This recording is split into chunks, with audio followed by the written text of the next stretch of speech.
Yeah, I was very lucky to have been given a Fulbright grant in 1961. They paid extra for me to go to Chicago to attend a conference of all American education professors, which was a very big privilege. And when we got there, they said, oh, you are from East Africa. Why don't you prepare us a 15-minute talk at breakfast to tell us about girls' education in East Africa? So that was an experience I wouldn't have got if I was not a Fulbright scholar. It was an opportunity for exposure in my industry at a very, very high level and at a very young age, and I really credit the experiences that I had as a student, but also as an international person traveling for the first time, and then also being able to work in an international setting. Those have been really strong foundations for the person that I am today. When you meet an American now, or you're in a gathering or you're talking to people and you say, you know, I'm a Fulbright scholar, everybody goes, oh, you know, which puts you again in a privileged sort of status. The science lecturers are very few in this country.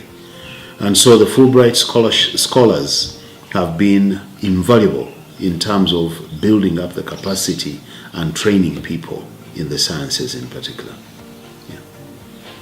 It's wonderful to be a Fulbright scholar. It's really wonderful because whatever course you take, the intentions of the Fulbright scholarship are given to you straight. I think overall, this scholarship was established to make sure that the skills it gives to different people should be skills that should be translated into transforming societies, making sure people are comfortable where they live, making sure systems work, making sure that we are part of a cycle that creates a better world.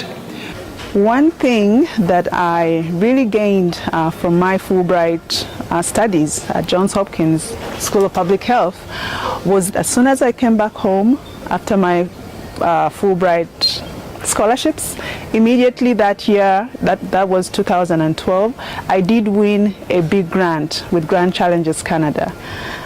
This grant was to develop a counseling intervention that is currently being used to treat depression in persons living with HIV/AIDS. I learned that, you know, don't start it if you won't do it, okay?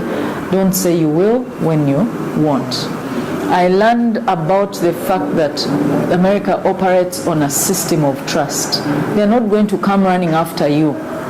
But you see, they expect that if you give your word, that's it. That's your word. With this Fulbright program, I was able not only to research these mental health problems of mass trauma in Uganda, but also in Rwanda, in Ethiopia,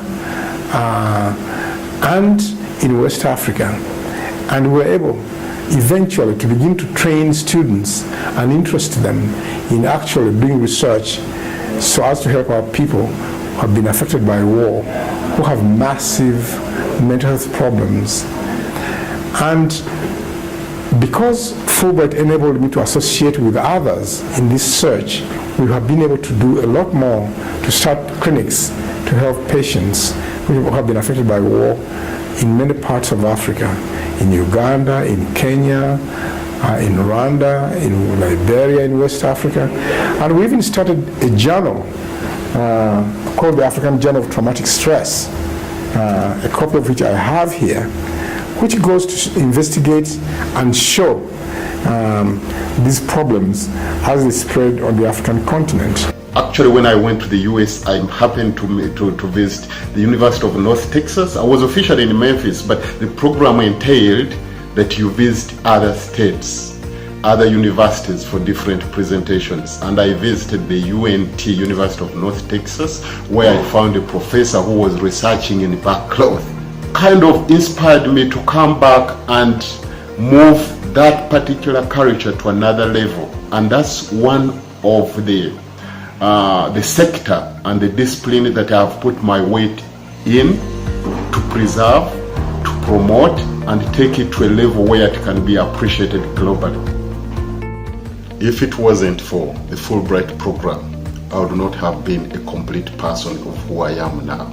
Because the program itself made me reinvent myself.